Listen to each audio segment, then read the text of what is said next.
Hello everyone and welcome to Guild Wars 2 Daily. Today we're going to be talking about lore and all that good stuff. The footage in the background comes in from GuildWarsInsider. I've been having a look at the footage that the people I've got permission from and what they've got, and it actually looks like I've used most of the really long clips now. So a lot of these daily videos will probably have a lot of smaller clips kind of cut together on them. Hope that's alright for you guys. There is still quite a lot. I'm not scared about running out just yet, but here's hoping another press beta won't be too far away. Anyway, yeah, let's get started. I've got 3 questions today, not 4, but none of these are really quick questions. I could rant ages and ages and ages about them. I'll try not to though, because actually I've just started writing. I told you guys about this. It must have been about a week ago now.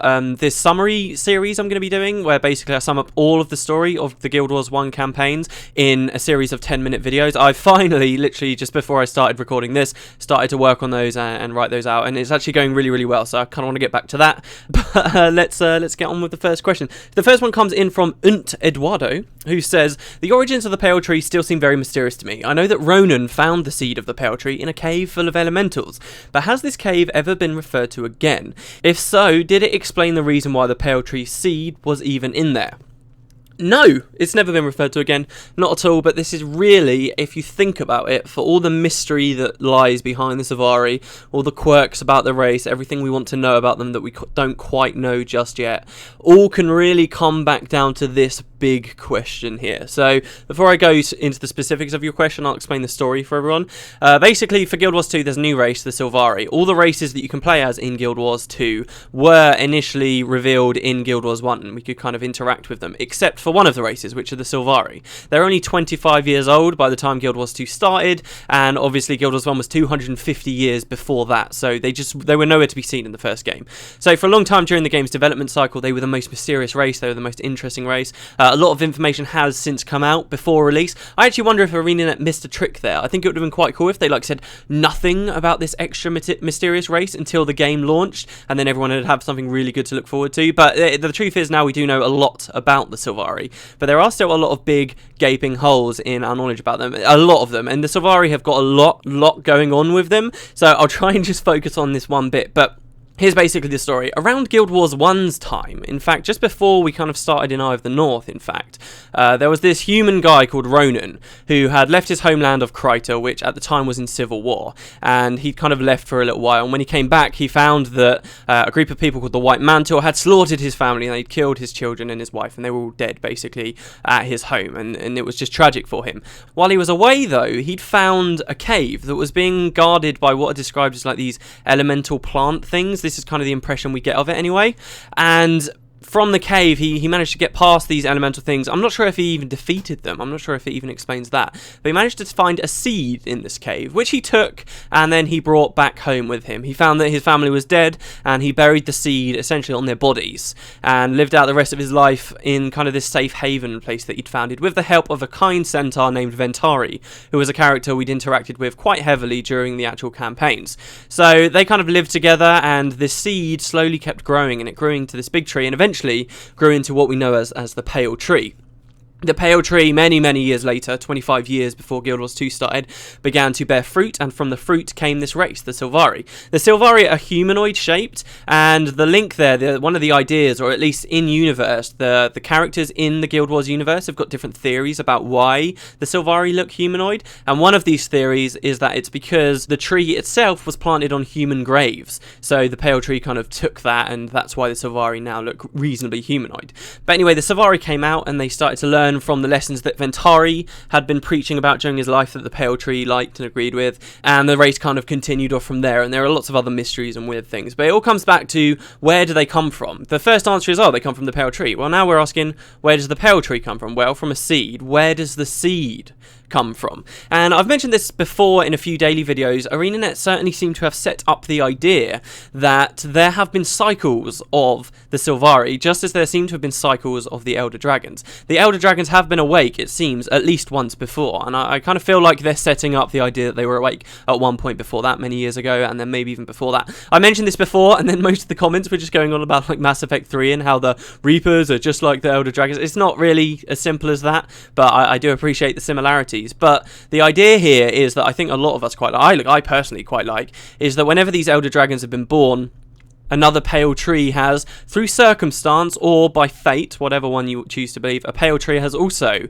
managed to grow, and the Sylvari have come forward, and it seems like the Sylvari's purpose is to combat these elder dragons. And then maybe once the elder dragons have fallen back to sleep, so will this pale tree. Maybe the pale tree will wither up, it will die, and that all will be left is a seed. And maybe that's where the seed that Ronan found came from. I mean, I like the idea that there was a pale tree somewhere in Tyria before, a long time ago, and this was the last remnant of it. We knew in Guild Wars 1 there were a lot of plant type enemies all over the place. There was a quest in Nightfall that kind of hinted there was a magician that had given them magic, and the plants had been imbued with magic, but that was kind of more in a different continent area, and that was the most we ever had explained as to why a lot of these plants were alive and had magical energy. Well, in Guild Wars 1, around the area that this seed was supposedly found, in the Maguma jungle, there were lots of plants that were alive. There were like these thorn stalkers and all kinds of things, and I guess a lot of us are wondering, and maybe even expect, that these elemental things that were supposedly guarding this seed were these living plants that we were so familiar with in Guild Wars 1. I like the idea that these are maybe not a form of Sylvari, I might not go that far, but I like the idea that the reason why all these plants were animated and alive all the way through Guild Wars 1's time, why they have this ability to live and move, could be tied into some weird story how really they're just protecting this seed, and that's what they're trying to do. If they're fighting you, it's because they deem that you're getting a bit too close to where the seed may be found, and Ronan either got very lucky or very unlucky, whichever way you look at it, managed to somehow get the seed off of them. There is a big story there, and I remember a couple of interviews ArenaNet talked about it. They kind of, particularly she might just be very good at making it sound like there's a really good story there that we haven't quite heard yet, but I remember her talking about this for a while. She didn't really reveal very much in this interview, but she certainly made it sound like they've really thought a lot about Ronan and what was going on with him and his family and so forth, so I wouldn't be surprised to find that there is a lot more story there, and I'd hope that later it will be revealed. I'm a personal fan, I'm not going to talk about it in this video because I don't want to go on for too long. I'm a personal fan of the idea of there being another pale tree in a different one of the continents in Tyria. One of the other continents, Cantha, there's this huge forest with all these massive trees in it called the Echovald Forest, and there are wardens there, just as there are some Sylvari calling themselves wardens in Guild Wars 2. There are a lot of similarities and a lot of things you can point to, and I like the idea that in Guild Wars 2, when we do get this first expansion and get to go back to the Echovald Forest, that the Sylvari will learn about another pale tree, and hopefully that will feed into this greater story about where the seed actually came from. Maybe the seed came from a pale tree somewhere else in the world and just by circumstance ended up in the Maguma jungle. I guess we just don't know at the moment, but it is a very, very cool bit of story. It's one of my favourite bits when you look at the Sylvari lore anyway, just because really, whenever you ask anything about the Sylvari, it always comes back to their real origins. Why are the Sylvari there? And this is the big question. What was going on with that seed? The next question comes in from Nova-ish, I believe that's how you say it anyway, who says, I also have a question. In the ending cutscene of Eye of the North, you can see Livia finding the Scepter of Orr. Do we know anything about that? I'm really, really curious about it. Maybe you know something that I've missed. We know stuff about the Scepter of Orr, and you can kind of map out what was going on with Livia. But it's another mystery. I wonder whether I should really raise the mystery topics when I'm doing Guild Wars 2 Daily. But this is the really interesting, good stuff. So here's the story of the Scepter of Orr, right? All the way through Prophecies, we had been learning about the Scepter of Orr. It was a very powerful artifact that, as the name would suggest, seems to have come from Orr, which may also suggest, as you know, Zaitan, one of the Elder Dragons, the one we're going to be fighting at the launch of Guild Wars 2, was buried under Orr. So it certainly seems like it might have something to do with Zaitan, particularly when you consider that Zaitan is an Elder Dragon of the Undead, and the Scepter of Orr, what do you know it, had to do with controlling the Undead. So the original storyline of Prophecies, a big part of it was this scepter. It was this guy had the scepter and people were looking for the scepter, and in the end the scepter was being used to control an army of things that were going to try and destroy the world. It was a really big part of the storyline. But when the game ended, in the final cutscene of Prophecies, when Guild Wars first came out, you can see it. This scepter is in the cutscene. And ArenaNet, way back then, in 2005, when they launched the game, added a part to the cutscene where it suddenly stops and shows you just the Scepter of Orr on the floor, mysteriously disappearing into nothingness. And that's it. It takes the time in the cutscene to show you the Scepter of Orr disappear and go somewhere else, right? So back then, when Prophecies came out, ArenaNet seemed to have a plan for the Scepter. We'd heard about it in the launch of the game, but there wasn't much more going on with it. But they kind of hinted that the Scepter had moved on somewhere else, and maybe later on it would come back into the storyline. Then they released Factions, and nothing came out about the Scepter of Ore. Then they released Nightfall, and there was a side quest there which talked about the fact that the Scepter of Ore actually has like a twin scepter called the Staff of the Mists, which we managed to destroy in that side quest, or so we believe. I certainly don't think it's going to return in Guild Wars 2. But the Scepter of Ore itself never had much more lore added to it, except the fact that it had a twin. And then Eye of the North came out. And this was the end of Guild Wars 1. ArenaNet knew at the time of the Eye of the North that they wanted to launch Guild Wars 2. The question on everyone's minds, well, kind of on everyone's minds, was, do they still care about the Scepter of Ore? I mean, this was built up to be this thing in prophecies. We specifically saw it went anywhere. Is it going to be resolved? And the whole way through the storyline, nothing really happens with the Scepter of Ore. You don't hear anything about it. There's one line from a character that you meet called Livia, and she asks about the Scepter of Ore. She says it in a cutscene, but you don't really hear anything past that. So it looked like ArenaNet were trying to do something. Then, the very final cutscene of Eye of the North, where ArenaNet intended to leave Guild Wars 1, where they were saying, right, we're done with this, we're now going on to Guild Wars 2.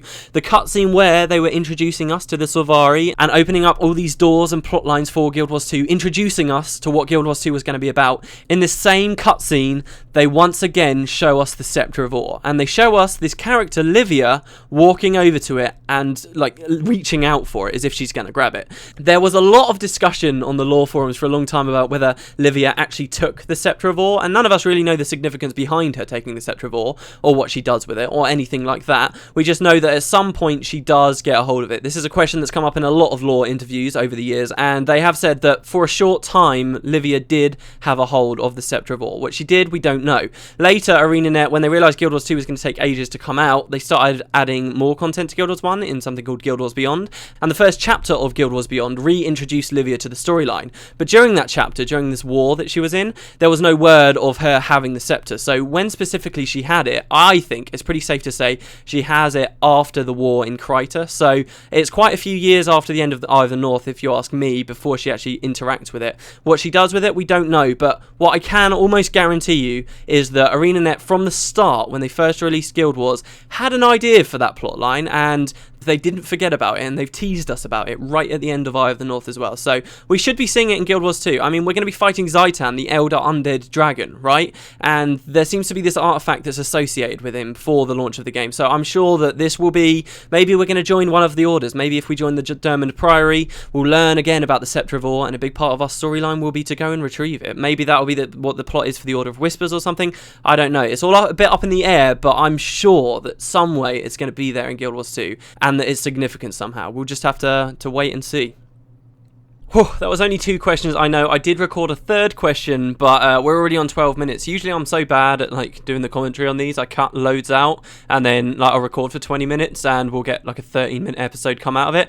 But today I didn't really cut anything out. So the first 2 questions were about 12 minutes long, so I'll leave it there. I'm going to save that last question. It came from someone called Jen Omega. So if you are Jen Omega, yes, your question I will be answering on the next lore episode. I'll just tack it on at the end there.